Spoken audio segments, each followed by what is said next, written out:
You traveled with your current spouse, kids, maybe no kids. You are at your spouse's family for the holiday celebrations. There's been some tension, and she just said to you, when we get back, we are going to get separated and divorced. And you're like, what the hell? Where's this coming from?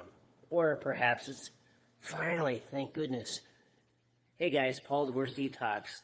Before I forget, look below. There may be a link to a free resource for you. And going back to the opening here with regards to you traveling to your partner, whether it's he or she is irrelevant, their family setting for the holidays that are coming up here, or perhaps the middle of the holiday season. And maybe there was some friction, some rumbles, what have you, during the interaction so far. It doesn't matter what the cause was or what was going on. What matters is that you're walking into a situation where she suddenly says to you, I'm out. And now you find yourself on the defensive, whereas she's on the offensive. Now, guys, how you respond to this is going to be obviously up to you. But you're on the defensive because you were not prepared for this, or perhaps you were. And bottom line here is how you react to this can greatly influence how the rest of your quote-unquote trip went.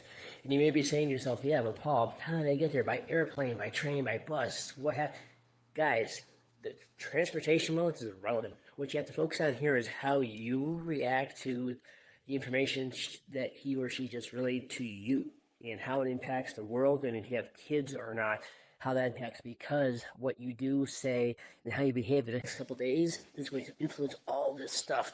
And if she wants to have a separation and or divorce, that ship sailed. She made the announcement, and now it's called the offense-defense mechanism, which has been discussed in other Divorce Detox videos.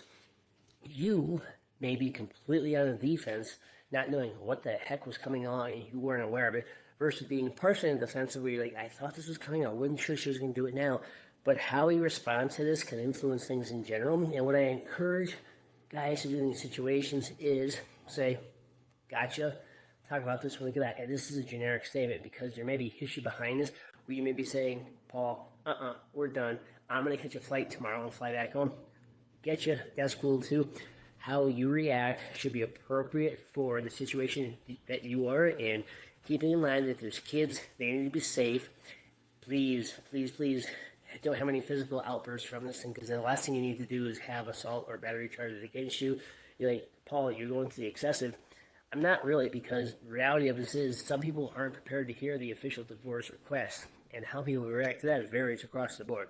So when you hear this type of stuff coming to you, and it may be a blanket shot across the board, take a deep breath, walk away, do what you have to do, guys, so that when you respond to the whole I want a divorce when you get home, that you respond as civil as possible, because it's going to hopefully keep things even-keeled. It's not always possible, and you may find yourself going online to find a flight tomorrow morning, out, or tonight, out first thing you can, and that's okay too. You got to do what's good for yourself, but again, keep in mind that you want to try to keep it as peaceful as possible. Easier said than done. Hope you don't encounter the situation over the holidays, and if you do, best of luck to you, because no two divorces are the same. Hope this was helpful. I'll talk to you soon. Thanks, guys.